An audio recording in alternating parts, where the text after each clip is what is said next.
Hi guys, myself Muhammad Sajid. I am an math teacher.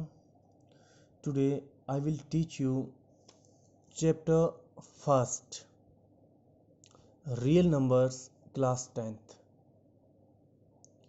प्यारे बच्चों, हमें chapter के नाम को देखकर ही पता लगता है कि चैप्टर के अंदर हम जो पढ़ने जा रहे हैं वो रियल नंबर्स के बारे में होगा। तो चैप्टर को शुरू करने से पहले हमें रियल नंबर्स के बारे में और बाकी नंबर्स के बारे में हमें कुछ जानकारी होनी चाहिए। जैसे हमने पहले छोटी क्लासों में पढ़ा है, नेचुरल नंबर, प्राकृतिक संख्याएं, जिसको हम n से डिनोट करते हैं। किससे? n से। इसका सिंबल है n। और एक से शुरू होने वाली संख्या और इन्फिनिटी तक जाने वाली संख्याएं। नेचुरल नंबर के अंदर कौन सी संख्या आती हैं? ऐसी संख्याएं जो एक से शुरू होती हैं और इन्फिनिटी तक, अनंत तक जाती हैं, वो नेचुरल नंबर कहलाती है। इंटीजर्स, पूर्णांक, इनको रिप्रेजेंट हम i और z दोनों से करते हैं। इसके अंदर सारी पॉजिटिव और सारी नेगेटिव संख्याएं आती हैं। जितनी भी पॉजिटिव हो, चाहे कुछ भी हो, कितनी बड़ी हो। होल नंबर, पूर्ण संख्याएं, w से इसको रिप्रेजेंट किया जाता है। इसका जो सिंबल है वो w है। और ये जीरो से शुरू होती है। कहाँ से? जीरो से। नेचुरल नंबर कहाँ से शुरू हो रहा था? एक से। और ये जीरो से। और कहाँ तक जाती है? इन्फिनिटी तक। रैशनल नंबर, परिमेय संख्या, इसको दिखाते हैं हम q से। Which is in the form of p by q, जो p बटे q की फॉर्म में हो। और q and q not is equal to zero. और q कभी भी जीरो के बराबर नहीं होना चाहिए। अब उसमें चाहे आप 2/3 लिखो, 4/5 लिखो, सारी संख्याएं रैशनल नंबर में आएंगी। अगर हम बात करते हैं एक की, ये 5 की बात करते हैं। चलो, 5 भी क्या है? 5 भी एक रैशनल नंबर है। क्यों? क्योंकि इसके नीचे, इसके बटे में एक होता है। और जिस संख्या के बटे में कुछ भी होगा वो रैशनल नंबर कहलाएगी। अब बात आती है इरेशनल नंबर की।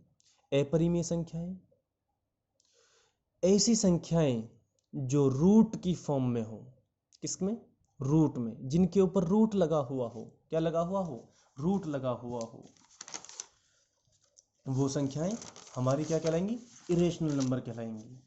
लेकिन कभी कभी हमें कुछ संख्याएं ऐसी भी मिलती हैं जिनके ऊपर रूट लगा हुआ होता है और उनका रूट कैंसिल हो जाता है। कैसे? जैसे √4 लिख दिया हमने। √4 है ना? √4 के फैक्टर करें हमने, कितने हुए? 2 × 2। क्या बाहर निकल कर आ गया? 2 बाहर निकल कर आ गया और रूट कैंसिल हो गया। 0 बचा ना रूट में, सिर्फ 2 कैंसिल हो गया रूट। हाँ, तो याद रखें, ऐसी संख्याएं जिनका रूट कैंसिल ना हो वो ही इरेशनल नंबर कहलाएंगी। अगर रूट कैंसिल हो गया, जैसे 4 में से बाहर आ गया कितना? 2 बाहर आ गया। कितना बाहर आ गया? 2। तो ये हम इरेशनल नहीं कह सकते, इसको हम रेशनल कहेंगे। और भी उदाहरण हो सकते हैं इसी तरीके के, तो ध्यान रखें इस चीज को। तो प्यारे बच्चों, रियल नंबर, अब नंबर आता है रियल नंबर्स का। रियल नंबर वो सारी संख्याएं होती हैं, संख्याओं का एक ग्रुप होता है। क्या होता है? संख्याओं का एक ग्रुप होता है जिसके अंदर natural number, whole number, rational number, irrational number, integer, सब बातें हैं। सारी चीजें रियल नंबर के अंदर आती हैं। वो सारे नंबरों का ग्रुप, समूह, वो रियल नंबर कहलाता है।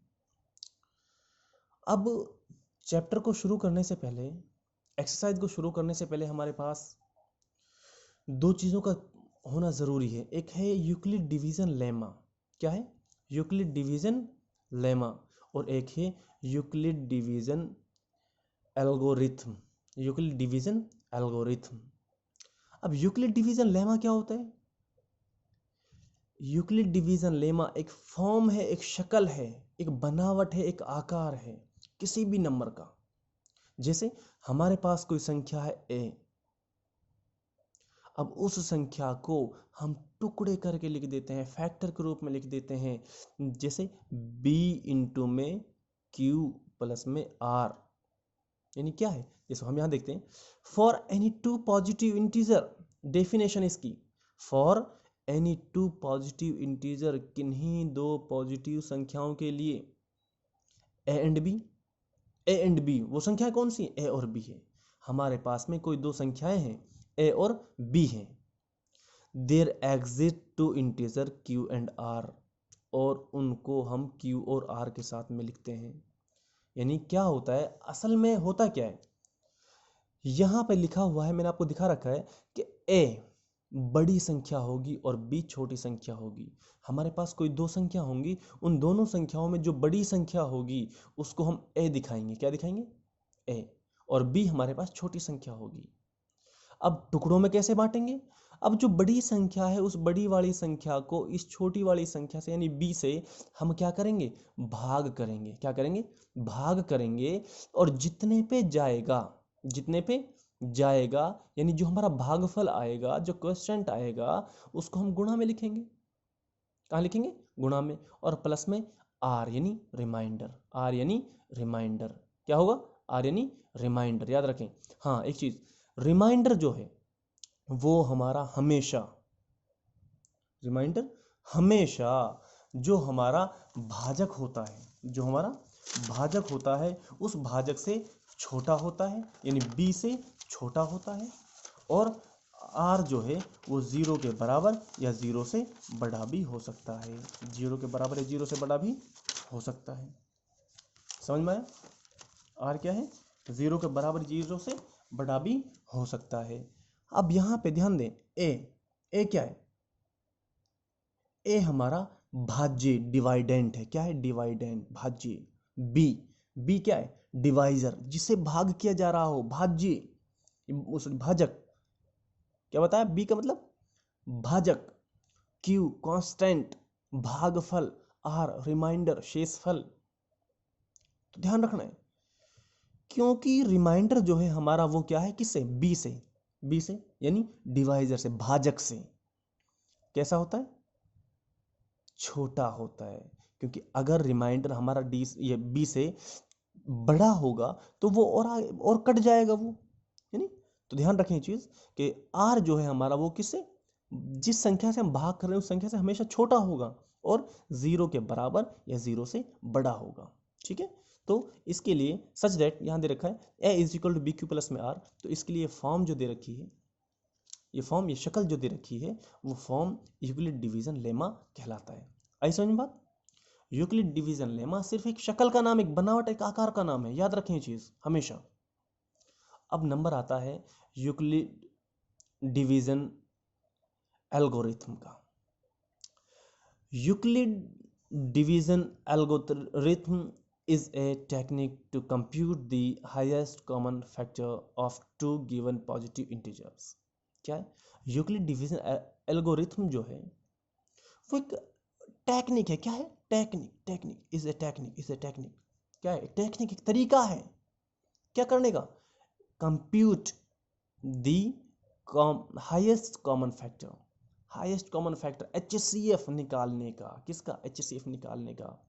आप लोगों ने छोटी क्लासों के अंदर फैक्टराइजेशन मेथड, डिवीजन मेथड पढ़े होंगे, लेकिन अब हम नया तरीका पढ़ रहे हैं, यूक्लिड डिवीजन एल्गोरिथम। क्या है, यूक्लिड डिवीजन एल्गोरिथम। तो इसके अंदर क्या होता है कि हमारे पास कोई दो संख्याएं होती है, आपको पता है HCF कम से कम दो संख्याओं के बीच में निकलेगा। तो हमारे पास दो संख्याएं होती हैं, एक ए होगा, क्या होगा, ए, और एक बी होगा, दो संख्या, एक ए और एक बी। अब उनमें ए जो है वो हमारी क्या होगी, बड़ी संख्या होगी, और बी जो है वो हमारी क्या होगी, छोटी संख्या होगी। संख्याएं दो होंगी, अब कोई बड़ी कोई छोटी तो होगी उसके अंदर, ये तो सीधी सी बात है। तो जो बड़ी संख्या होगी वो हमारी ए होगी और बी जो होगी वो हमारी छोटी संख्या होगी, ठीक है। अब हम इसको सॉल्व करने के लिए मैं आपको कुछ स्टेप बता देता हूं कि स्टेप के हिसाब से आपको थोड़ा समझ में आ जाएगा, पहले एडवांस समझ में आ जाएगा तो आप आराम से कर पाओगे। स्टेप फर्स्ट क्या है? By Euclid division lemma express a is equal to b q plus में r for integer q and r के। ए और बी को हम एक्सप्रेस करते हैं क्यू और आर के अंदर कि ए हमारी बड़ी संख्या है, बी हमारी छोटी संख्या है, क्यू हमारा कांस्टेंट है और प्लस में आर हमारा रिमाइंडर है ना। क्या है कि ए हमारी बड़ी संख्या है जिसको भाग किया जा रहा है, डिवाइडेंट है। बी हमारा भाजक है, डिवाइजर है, जिससे भाग किया जा रहा है। जिसको भाग किया जा रहा है वो तो ए है और जिससे भाग किया जा रहा है वो बी है। और भागफल मल्टीप्लाई में होगा, गुणा में होगा, क्यू है ना कांस्टेंट, प्लस में r remainder, r for remainder, q for constant, है ना, याद रहेगा ना। ठीक है, अब हम देखते हैं कि जब हम इसको इस फॉर्म में लिखते हैं तो सबसे पहले हम चेक करते हैं कि आर की वैल्यू, क्या आर की वैल्यू 0 के बराबर बची? क्या आर की वैल्यू 0 के बराबर बची? जी, अगर 0 के बराबर बची है तो then B is the HCF। तो बी हमारा क्या होगा? HCF होगा। कब? जब आर की वैल्यू 0 बची हो। कहाँ? यहाँ इस वाली फॉर्म के अंदर, इस वाली फॉर्म के अंदर। आई समझ में बात? लेकिन अगर but if r not is equal to 0, अगर आर की वैल्यू 0 के बराबर नहीं बची, then apply lemma to B and r. तो हम अब लेमा को कहां अप्लाई करेंगे? बी और आर के अंदर। एक चीज याद रखें, जो संख्या यहां बाहर आ जाएगी वो संख्या कट गई, वो कैंसिल हो गई, उसको मत देखो। अब हमारे पास अंदर की चीजें बचेंगी। अब अंदर वाली संख्याओं में हमारे पास जो बड़ी संख्या होगी वो हमारा ए की जगह आ जाएगी, यानी ए बन जाएगा। और जो छोटी संख्या होगी वो हमारा बी की जगह, यानी बी बन जाएगी, बी की जगह आ जाएगी।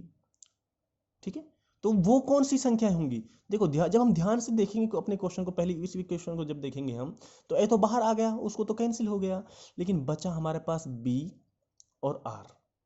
बी हमारे पास बड़ी संख्या होगी और आर की जो वैल्यू है वो हमारे पास छोटी वाली संख्या होगी। थोड़ा ध्यान से देखेंगे जब हम क्वेश्चन के अंदर, तो क्या करना है? बी जो है वो कहां आ जाएगा लेमा को अप्लाई करने के बाद में? ए की जगह। यहां देखो बी नहीं रखना हमें, बी की जगह जो यहां वैल्यू है ना वो वैल्यू ला के रखनी है हमने यहाँ पे। और आर की जगह क्या आएगा? यानी आर यहाँ रिमाइंडर था ना, आर की जो वैल्यू है, जो संख्या है आर की जगह, वो संख्या हमें यहाँ पे लानी है, यानी वो बी की जगह आ जाएगी। किसकी जगह? बी की जगह। समझ में आई ना बात? बी किसकी जगह चला गया? ए की जगह। और आर किसकी जगह आ गया? बी की जगह। आया ना यहाँ पे? अब वही चीज, जो बड़ी संख्या है उसको भाग करेंगे किससे? छोटी वाली संख्या से। जितने पे जाएगा गुणा में क्यू की जगह कर देंगे इसको, और प्लस में आर जो रिमाइंडर बचेगा।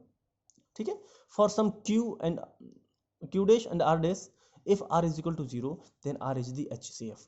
हम चेक करेंगे फिर वही चीज मैंने बताया था ना पहले स्टेप में, जैसे हमने चेक किया, हर स्टेप में हम चेक करेंगे कि क्या हमारी आर की वैल्यू 0 बची। अगर हमारी आर की वैल्यू 0 बची है तो जो यहां पर बी की जगह जो संख्या होगी वो हमारा आंसर होगा। और अगर नहीं है तो then continue this process until remainder is 0। तो अगर ऐसा नहीं है तो हम इस प्रोसेस को लगातार आगे की तरफ बढ़ाते रहेंगे जब तक के 0 ना आ जाए, जब तक के 0 ना आ जाए। अब हम पढ़ते हैं एक्सरसाइज 1.1 क्वेश्चन नंबर फर्स्ट।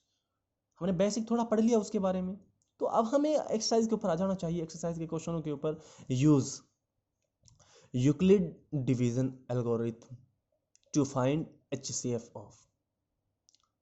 क्या कह रहा है पहले क्वेश्चन में? कह रहा है याद रखें ये चीज, use Euclid division algorithm, use Euclid division algorithm. Algorithm division का हमें यूज करना है, यानी उस टेक्निक का, उस तरीके का यूज करना है जिसका नाम क्या है? यूक्लिड डिवीजन एल्गोरिथम है। वो तरीका क्या है? उसके लिए सीधा हमारे पास ये फॉर्मूला याद आना चाहिए हमारा तुरंत।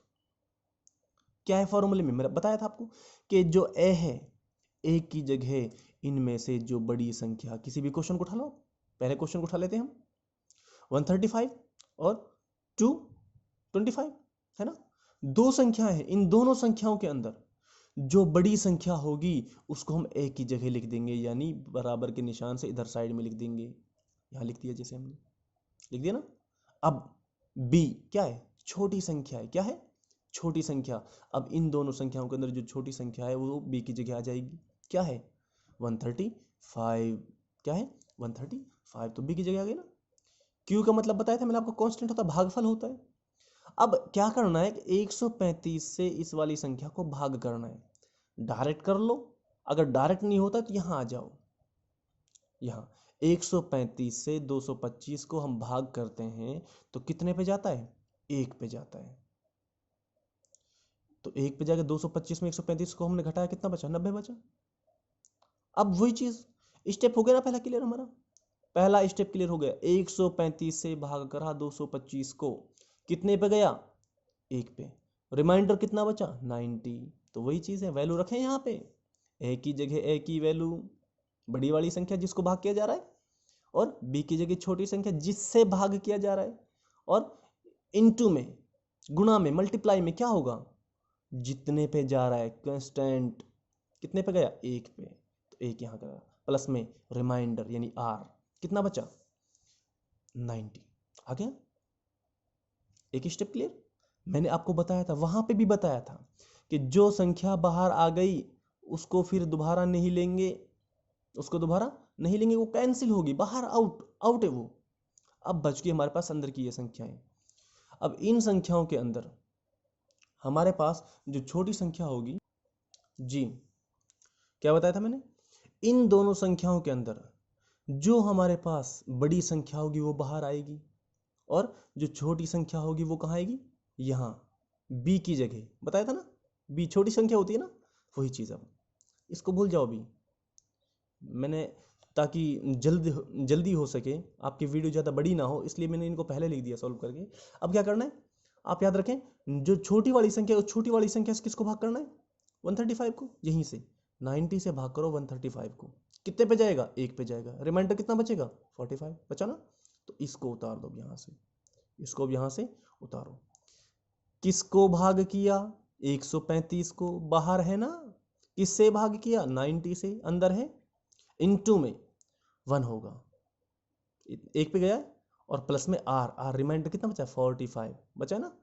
ठीक है, तो अब वही चीज, फिर जो बाहर गया वो कैंसिल, बाहर का आउट हो गया ना। अब अंदर वालों में देखो, अब बड़ी संख्या कौन सी है? दोनों के अंदर 90 है ना, तो 90 को बाहर निकालो, जो बड़ी है उसको निकालो बाहर। अब अंदर वाला 45 रहेगा रिमाइंडर आर की जगह, आर अब यहाँ आएगा, और अब आर से इसको भाग करते हैं। यहाँ देखिए, 45 से भाग करते हैं 90 को, तो 2 पे जाता है। कितने पे जाता है? 2 पे। और 45 दूनी 90, और 90 में से 90 के कितना बचा? 0 बचा। तो 45 दूनी 90 हो गया। रिमाइंडर कितना बचा? 0। बताया था ना मैंने, हमें कहाँ तक करना है प्रोसेस? हमें वहाँ तक करना है जब तक कि हमारा रिमाइंडर 0 ना आ जाए। और जब हमारा रिमाइंडर 0 आ जाएगा तो हम चेक करेंगे यहाँ पर क्या है, यानी b की जगह क्या है यहाँ पर। जो b की जगह यहाँ होगा वो हमारा HCF होगा। सिंस हियर रिमाइंडर इज 0, आ गया ना, and divisor is 45,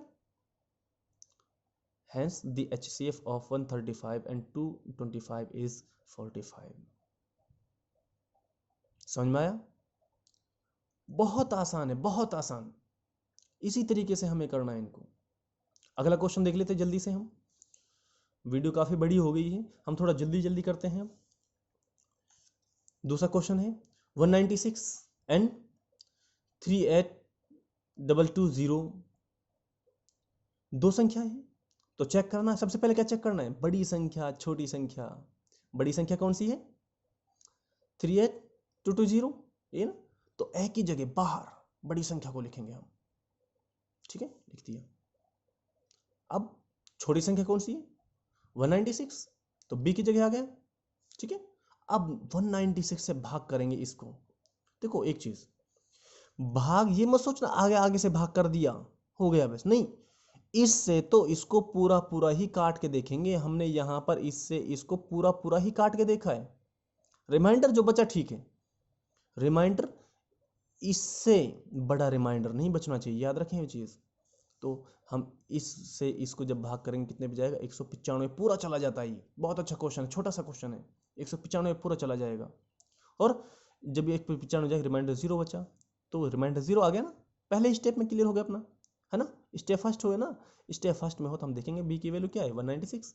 since here remainder is 0 and divisor is 196, hence the HCF is 196।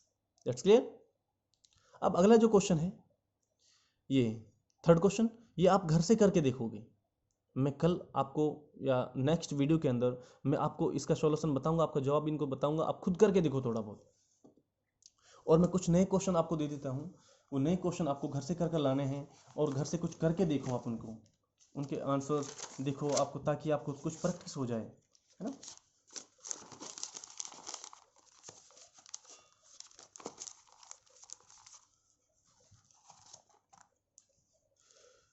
Use Euclid division algorithm to find HCF। पहला क्वेश्चन, दूसरा, तीसरा, चौथा, पांचवा, छठा, 6 क्वेश्चन दे रहा हूं मैं आपको। ये 6 क्वेश्चन आप घर के करके देखो, इनको, इनके आंसर निकाल के देखो आप। जब प्रैक्टिस करोगे तो आराम से आ जाएगा, आपको थोड़ा हार्ड लग रहा होगा, लेकिन आप प्रैक्टिस करोगे तो सब आसानी से आ जाएगा आपको, ठीक है। अगर कुछ वीडियो में कुछ समझ में नहीं आया हो तो आप कमेंट करके बता सकते हैं। Thank you.